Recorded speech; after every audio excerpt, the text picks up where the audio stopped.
When the Buddha teaches concentration practice, breath meditation practice,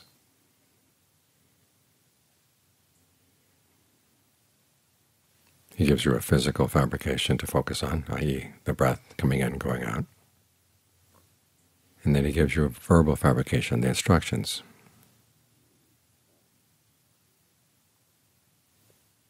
Keep track of the breath.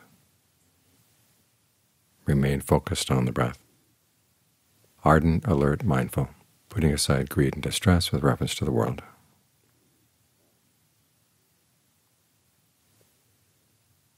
So you keep reminding yourself, stay focused on the breath in and of itself. And remember the qualities you have to bring here. Mindfulness, you're going to remember to stay here. Alertness, you're going to watch what you're doing and watch the results of your actions. And then you want to be ardent.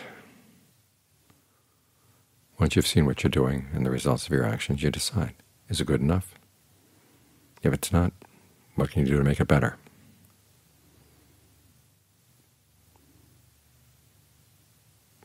And the Buddha says you want to move in the direction of pleasure, equanimity. That's a mental fabrication. And he gives you some images to hold in mind as to where this should go. The first one is of a bathman working water through a pile of bath powder. Back in those days they had a kind of powder that was like a flour, which would make a kind of dough that you would then rub over your body as you're taking a bath. And to make the dough proper, you had to make sure that it was moistened. You didn't want to have any dry powder, so you had to work the moisture through. It's a good image to hold in mind, because once the way you breathe does develop a sense of ease, well-being, then you try to work that sense of ease and well-being through the body. In the beginning it's going to resist a little bit, because there are going to be patterns of tension here and there, blockages here and there. You have to work through them, which means going through the body and noticing where are there patterns of tension right now, because those are will cause the blockages. So if there's tension in your neck, think of it relaxing and then going down the spine, out the legs, out to the toes. Start at the middle of the chest, right around the heart, and go down through the stomach, the intestines. Work out any kinks you may feel in there, any patterns of tension. From the back of the neck, down the shoulders, down the arms, or anywhere you feel that it feels good to have the sense of pleasure flowing.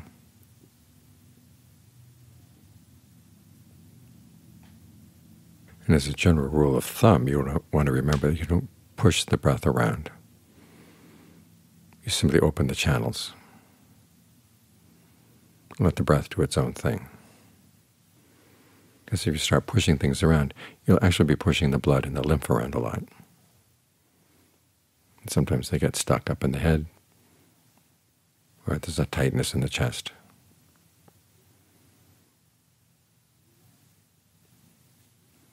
So think of the breath flowing freely. Your only duty is to open the roads. And John Lee has a nice image. He says it's like a country where they have lots of roads connecting all the different towns. Think of Thailand. When I first went there were not that many highways. There's one highway that went from Bangkok up to Chiang Mai, another highway that went from Bangkok up to the northeast to Vientiane. That was pretty much it for the main body of the country, which meant that if you wanted to go anywhere, you had to go on either of those two highways. So there wasn't much circulation, not much going from here to there. And then over time they began to open up roads so that now it's a real network. And opening up the roads, the government didn't have to push people onto the roads and tell them that they had to go. The fact that the opportunity was there is what inspired them to go. And it's the same with the breath. You don't push it around. You just open it up, open up the roads, open up the channels. And the breath, when it finds that there are places where it can go, will go. That's the first image. The second image, once things have been opened up, then you just stay there with a sense of your awareness filling the body, and the breath will well up. The images of a lake fed by a spring, and the spring has cool water that fills the whole lake. Now, with the bathman has to consciously work through the powder. That's directed thought and evaluation. There's a conscious effort to open things up. But once you get past that, when the spring water comes into the lake, the spring water doesn't have any intention. It's simply the fact that everything is wide open allows it to flow. That stands for the flow of rapture. Now, there are passages where Ajaan Lee says, when there are sensations in the body, try to spread the quiet sensations, the still sensations. That's for the next step, which is once the sense of flowing energy has been nourishing enough, it actually gets a little tiresome.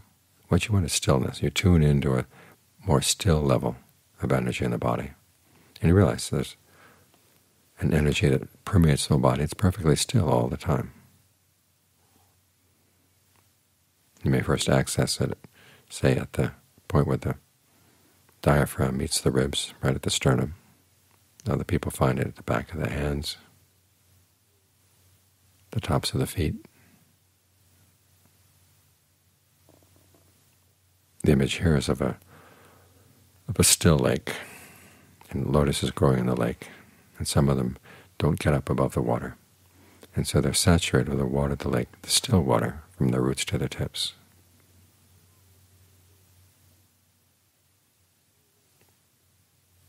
That's another perception you can hold in mind. And then finally, the last perception is of someone sitting very still, surrounded by a white cloth. Here, the fact that there's no more water means there's no more sense of pleasure. It's more of a sense of equanimity, and the equanimity fills the body, and there's a stillness that fills the body. The breath settles down.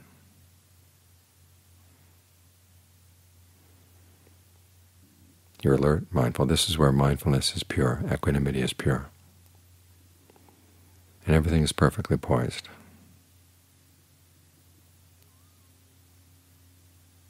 Then the fact that you're not breathing, it's not because you're trying to stop the breath or stifle it. It's simply because everything is so well connected, and there's a sense of fullness in the breath energy that there's no felt need to breathe.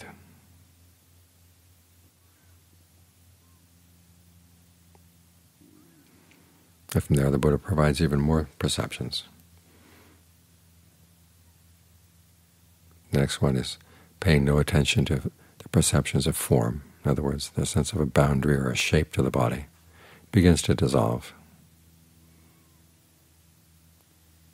There's just a mist of sensations, and there's space between the dots of the mist. So you focus on the perception of space, knowing that you could go back to the body at any time. But this is so much more spacious. It's the only way to describe it.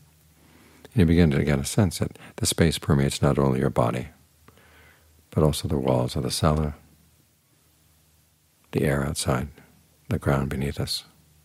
There seems to be space in all directions. That's a perception you can hold in mind too. And from there you can go to the sense of awareness, just knowing. That would be the perception you'd hold on next. And finally, let go of the perception of oneness, the oneness of the knowing. It's replaced by a sense of nothingness. Again, a perception. This, the Buddha said, is as far as perception attainments go.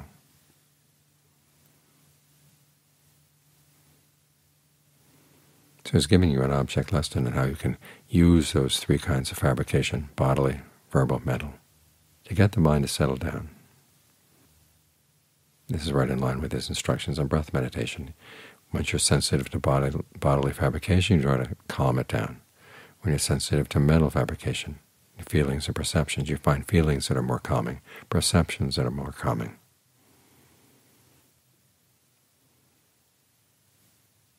And you can do this either just to get the mind to a spot where it feels really good and quiet, or to start understanding what's going on in the mind, how it fabricates things. The best way to learn about the process of fabrication is to fabricate something really good. So he gives you some recommendations.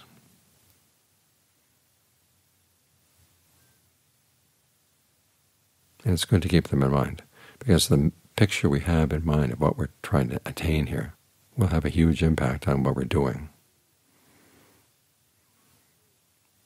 There's a Pali term, cittassa ekaggata, which is sometimes translated as one-pointedness of mind.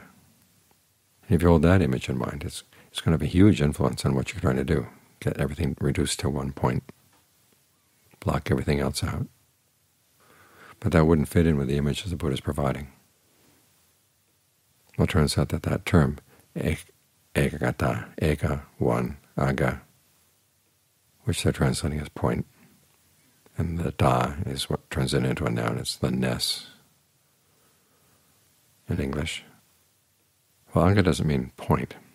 It can either mean the top of something, the summit of something, or it can mean a meeting place, a gathering place. And given the perceptions and the images the Buddha has you hold in mind, that seems to be more to the point. We're trying to gather the mind around here. It's gathered around the breath, and it doesn't send any pseudopods out to scout around the world. Everything gets brought in here, with a sense of spaciousness.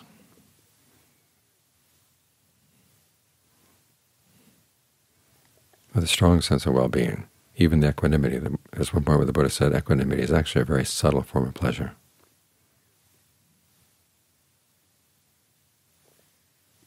So it feels right being here. You're centered, stable. And this is the state of mind in which you can see things really clearly, which is why it's the heart of the path. There's one passage where the Buddha describes the path basically as 7 requisites for noble concentration, noble right concentration. Everything else is there to support this, to make it really right.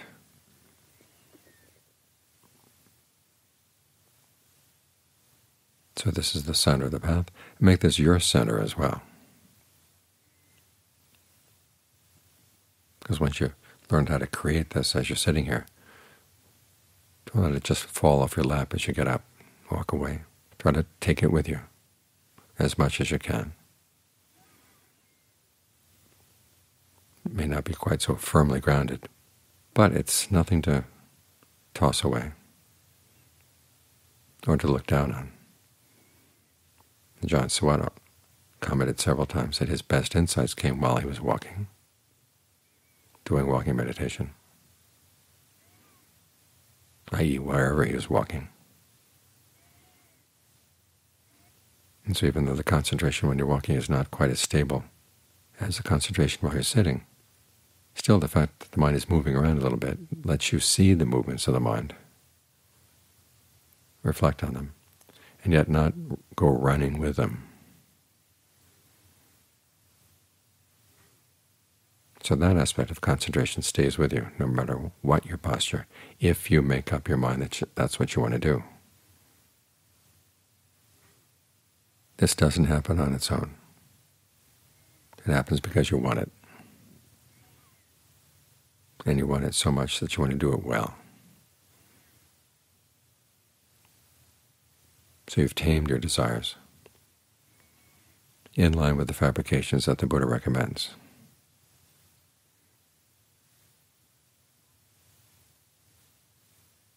They've gotten results for a lot of people in the past.